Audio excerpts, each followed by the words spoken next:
नमस्कार,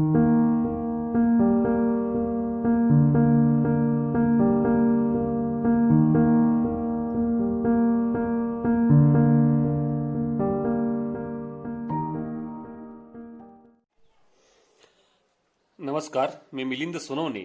कॉमर्स कट्टा या आपल्या यूट्यूब चॅनलवरती आपल्या सर्वांचं स्वागत करतो. आज आपण बघणार आहोत एक्झाम्पल नंबर 5, जे सॉल्व एक्झाम्पल आहे पेज नंबर 79 वरचं. मी प्रथमतः एक्झाम्पलला सुरुवात करतो, वाचतो. Prepare income and expenditure account only. म्हणजे ह्या एक्झाम्पलमध्ये आपल्याला कुठलंही बॅलन्स शीट वगैरे तयार करायची गरज आवश्यकता नाही. ते सांगितलेलं आहे फक्त इन्कम अँड एक्सपेंडिचर अकाउंट तयार करायला सांगितलेलं आहे.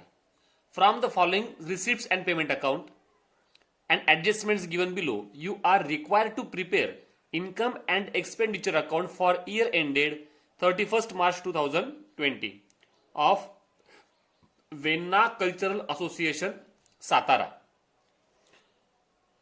इथे एक गोष्ट क्लिअर झाली की आपल्याला फक्त इन्कम अँड एक्सपेंडिचर अकाउंट तयार करायचं आहे. म्हणजे बॅलन्स शीटचे जे काही आयटम्स रिसिप्ट्स अँड पेमेंट अकाउंटला आलेले असतील किंवा काही ऍडजस्टमेंटचे सेकंड इफेक्ट की जे बॅलन्स शीटला जातात तर ते देण्याची इथं गरज नाही, आवश्यकता नाही.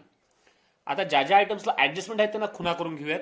Outstanding rent for the current year was 7,000. रेंटला एक टिक करून घेऊ आपण. 60% of entrance fees should be capitalised. Entrance फीजला पण एक टिक करून घेऊ. बरोबर. Outstanding subscription for the current year. सबस्क्रिप्शनला पण एक टिक करून घ्यायची आहे.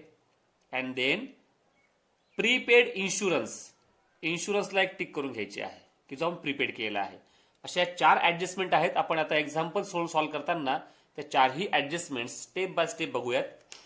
मी प्रथमतः सुरुवात करतो. आता बघा, आपण एक काम करूयात आज एक्झाम्पलमध्ये की आपण स्टेप बाय स्टेप जाण्याचा प्रयत्न करू आणि ज्या ठिकाणी ऍडजस्टमेंटचा आयटम एखादा आला तर तो सोबतच आपण सोडवायला त्याच ठिकाणी त्याची ऍडजस्टमेंट आपण क्लिअर करूयात.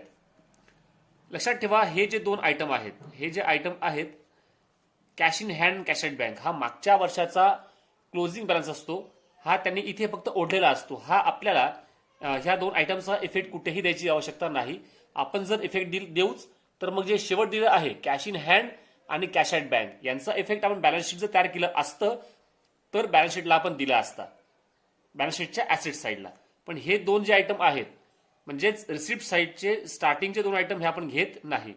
ही रिसिप्ट साईड, ही पेमेंट साईड. रिसिप्ट साईड म्हणजे या ठिकाणी आपल्याला कुठल्या कुठल्या कारणाने आपल्याकडे पैसा आला हे कळतंय आणि कुठे कुठे आपण पेमेंट्स केलंय, काय परचेस केलं आहे, कुठे पेड केलं आहे, हे सर्व ह्या बाजूला आपल्याला कळतं आहे. तर आपण आता सुरुवात करूयात. पहिलंच आयटम आहे टू सबस्क्रिप्शन. सबस्क्रिप्शन म्हणजे आपले काय असते, वर्गणी असते.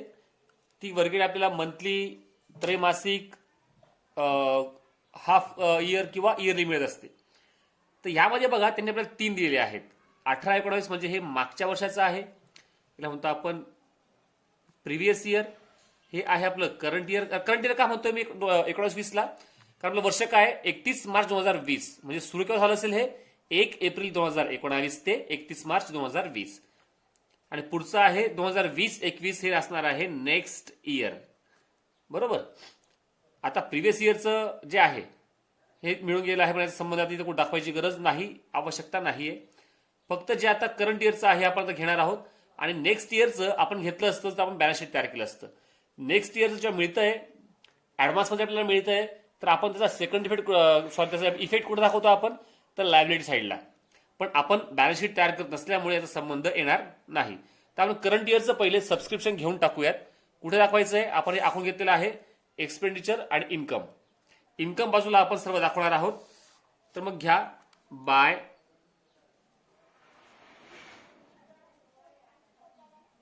सबस्क्रिप्शन.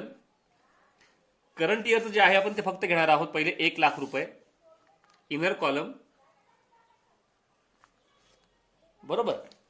त्याच्यानंतर बघा आता इथे नेक्स्ट इयरचं आपण घेऊ शकत नाही कारण बॅलन्स शीट तयार करायला सांगितलेलं नाहीये.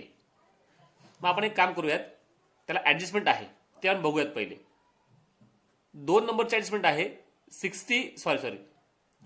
3 नंबरची ऍडजस्टमेंट आहे outstanding subscription for the current year was ₹20,000. आता हे चालू वर्षाचं काय आहे, आउटस्टँडिंग आहे म्हणजे मिळणं बाकी आहे. तर आपण आउटस्टँडिंग काय करतो, ऍड करतो. मग इथे म्हणायचं ऍड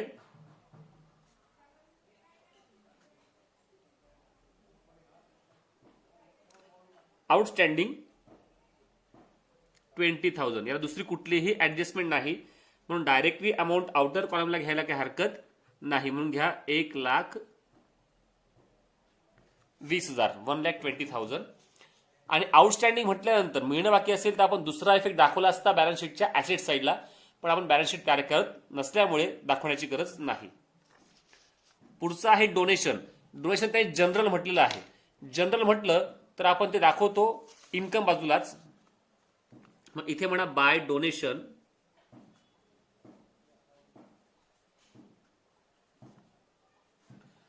अमाऊंट आहे 25,000.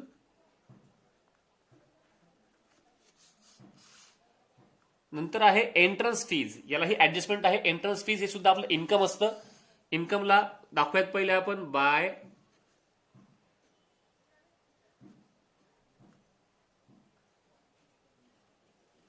Entrance fees. अमाऊंट आहे त्याची 15,000. इनर कॉलमला ठेवा. बरोबर. आता त्याला ऍडजस्टमेंट काय आहे बघूयात आपण. 60% of entrance fees are to be capitalised. बरोबर आहे. म्हणजे आपली अमाऊंट किती एकूण 15,000. मी इथं वर्किंग तुम्हाला करून दाखवतो आहे.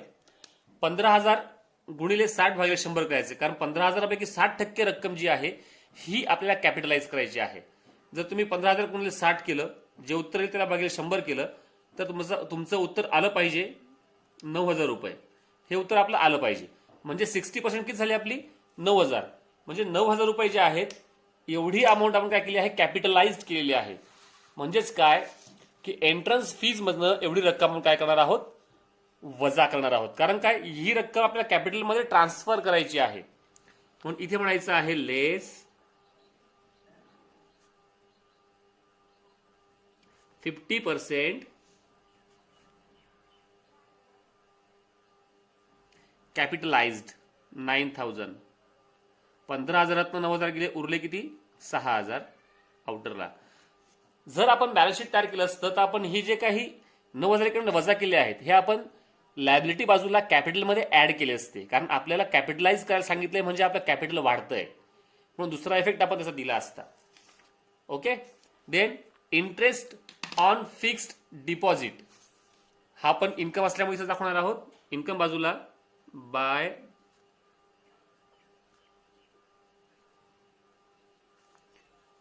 Interest on fixed deposit.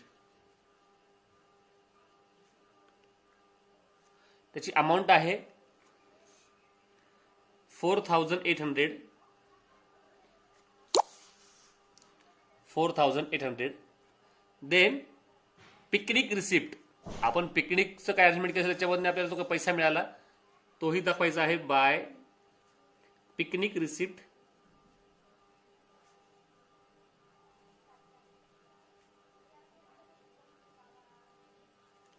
Amount 20,000.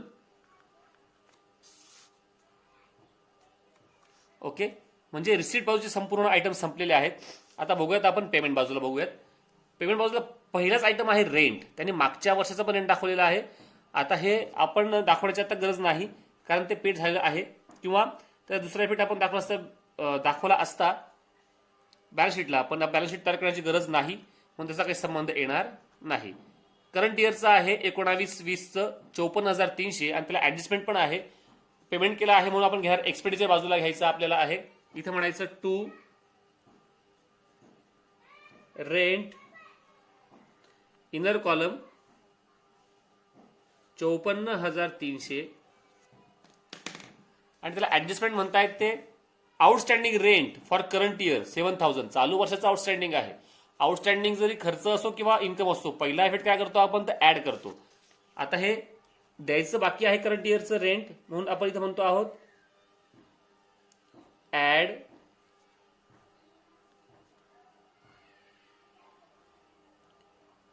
Outstanding. Amount आहे 7,000 रुपीज. याला दुसरी कुठलीही ऍडजस्टमेंट नाही. आउटरला याची बिल्स घेऊयात 61,300. बरोबर. रेंट झाल्यानंतर पुढचं आहे fixed deposit. Actual fixed deposit हा आयटम आपण टाकला असता ऍसेट साईडला, पण तो इथं घ्यायची गरज नाही. Then sundry expenses. Sundry expenses आपला खर्च आहे. मग इथं घेऊयात आपण एक्सपेंडिचर बाजूला टू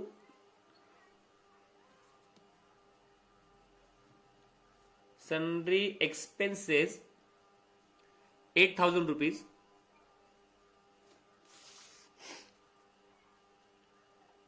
सॉरी इकडे हां. नंतर बाय इन्शुरन्स. इन्शुरन्सला ऍडजस्टमेंट आहे. इन्शुरन्स सुद्धा आपला खर्चच आहे. मग इथे घ्या एक्सपेंडिचरला बाय इन्शुरन्स. इन्शुरन्सची अमाऊंट आहे 12,000. इनर कॉलमला दाखवायची आहे.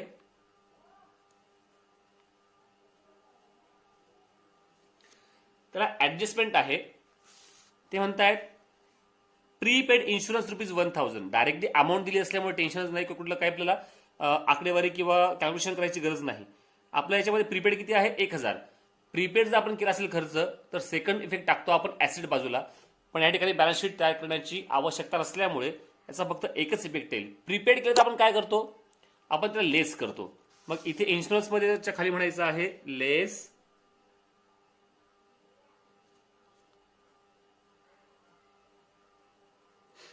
प्रीपेड 1,000, आउटरला 11,000. बरोबर. नंतर आहे प्रिंटिंग अँड स्टेशनरी 6,000. हाही खर्चच आहे.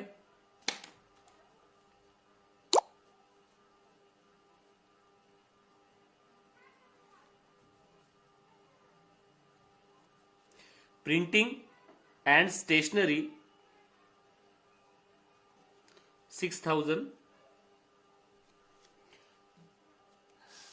नंतर आहे पिकनिक एक्सपेन्सेस. पिकनिक करता यायला खर्च 18,000 रुपये. हा पण खर्च दाखवायचा आहे बाय पिकनिक एक्सपेन्सेस 18,000 रुपये. सॅलरी हा सुद्धा आपला खर्चच आहे 20,000 बाय सॅलरीज 20,000. ट्रॅव्हलिंग एक्सपेन्सेस देखील खर्चच आहे 13,000 रुपये बाय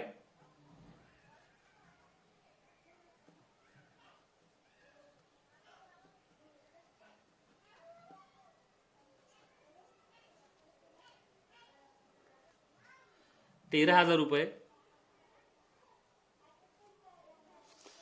ऍडव्हर्टाइजमेंट म्हणताय ते 2018-19चं.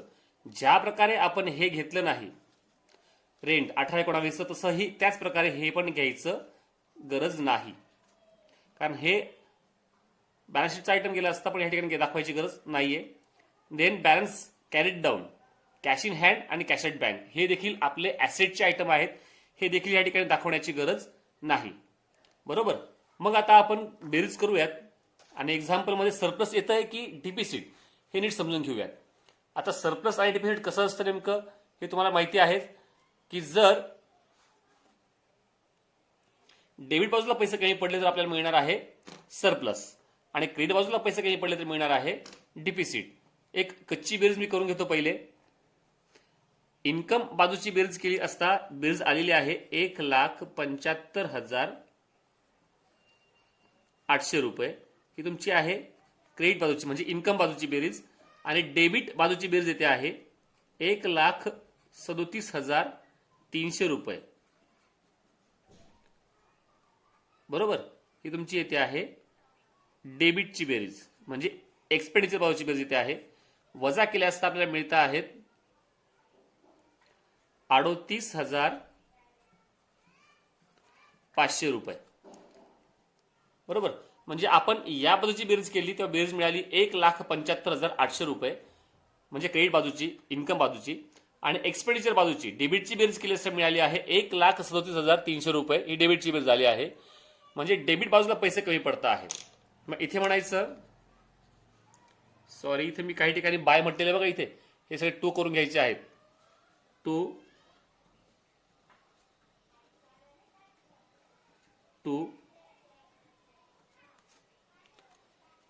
नंतर इथं म्हणायचं आहे आपल्याला to surplus,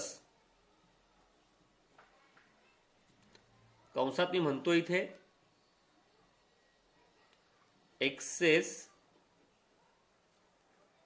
of income over expenditure.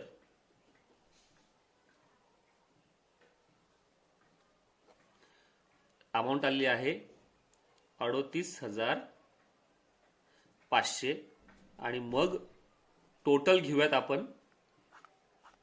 G total जास्त आहे ती प्रथम लिहून घ्यायची असते. मग 1,75,800, 1,75,800.